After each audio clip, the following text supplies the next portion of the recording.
top story. What's the best story? Well, my first cover is my top story because it is I like writing about beer, and it kind of got me in. Not only is Tijuana on the cover, there's beer in Tijuana on the cover. You carried that much further than Tijuana. You went to Mexicali and Ensenada. Oh yeah, and even Mexico City. How did we accept the story of Mexico City? They got in the travel section as well, and I wrote way more than I should. Beer has been kind of like where I want to start writing more, but there's not many. How many can we run? How many stories on beer? Yeah, and beer magazines don't pay that much, and it's kind of like. But my favorite story, probably I titled it "Fear and Loathing in La Baja" because we were chatting. It was with a girl that I followed on her birthday to Punta Final. Oh yes, okay. That was probably my most adventurous story, and drug-fueled story too. So it was that's probably my favorite story. No, and you see, I have to say, I'm a family man and all that, but I have to say I really like the fact that you're not pulling any punches, we say in English, not afraid of telling the truth. Yeah. Both about, let's say, politics or society in Tijuana or your personal life. I mean, I thought, wow, more than I wanted to know. I'm a very open book, and I have growing up popularity, so I have like fans kind of thing. And I feel like they know more about me than I know about myself because I write a lot and then I kind of just forget about it. And so a lot of people know a lot of things about me that I'm a very open book. I also have my personal blog where I write very often, and it's just all about my life. Okay, so let me just pick a subject because this might help you pick a favorite story or a story you remember, particularly crime.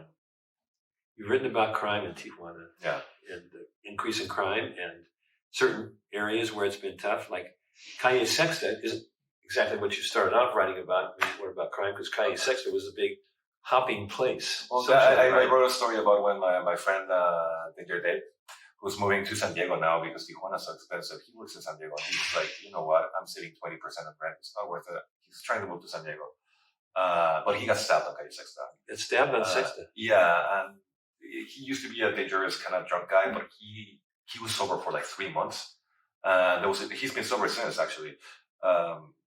There was a show at Mustache, and he went to the store to pick up a soda. And on the way out of the store, some guy was just not letting him leave. Like, he's like, "Excuse me, I'm moving." And he kind of like pushed him away. And when he was pushing him away with an ice pick, the guy just went, "Bah, bah, bah." Oh, with an ice pick? Yeah, and he didn't even feel it. He thought he got punched. So he just walked out and he felt like he was punched. And because he was like, "Oh, I'm bleeding." And then he just started bleeding a lot.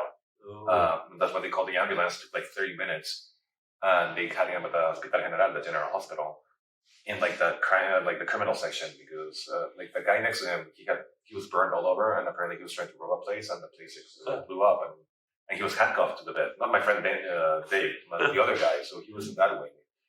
Wow.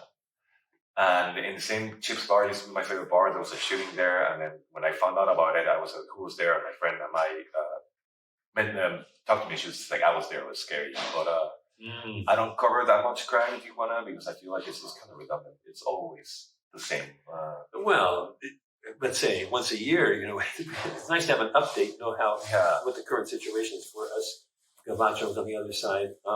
I wrote a cover story about how people are desensitized to it. Like, there was a picture, not my picture, another photographer in Tijuana, I think it was Omar, was great. And it's a family eating tacos, and there's a dead body next to them. And like that guy got murdered, and the people were still like, "Oh, tacos!" Like, it's so normalized to see someone get killed somewhere in Tijuana, and then an hour later it's just locked up, and like people continue their lives like it's nothing. That was an amazing. There's another amazing story. I think you were the one that wrote this. Wasn't there a big threat by the carteles? They went everybody, and they shut the buses down. There were no buses. Oh yeah, that was weird. I'm still curious on what happened because there was a big threat, and apparently there were like little kids that got paid like not that much money, and they went into taxis with like gasoline, and they just were like everybody down, and they set the taxis on fire, and there was like 7 of them in different spots of the city, and people got terrified. No, the whole town was terrorized. Yeah. It was a true terrorism in Tijuana. And I remember like That was like 2 years ago, or I forgot. It was probably like around 2 years ago, but it was kind of pandemic times. I don't remember quite when it was. I remember walking home and seeing a taxi on fire, and it was like up the hill. So like it was up the hill, the taxi on fire, and I didn't think much of it. And I forgot what I was doing. That I was just like, oh, I'm gonna take a nap. When I woke up, is when like I just opened social media and the news, and I found out the town was and everyone was terrified. Everybody got home early, and then the following morning, everybody was just like, "Do not leave your house. It's gonna be dangerous." I left, and like let's say like Parque Teniente, like where I live, there's usually like 12 taco spots. Half were gone, half were still there.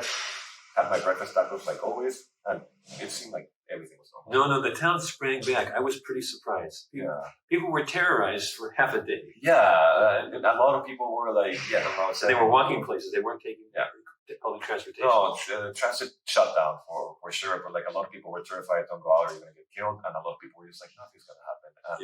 Nothing happened. That's why I'm still kind of like mysterious on why they did that and why it was a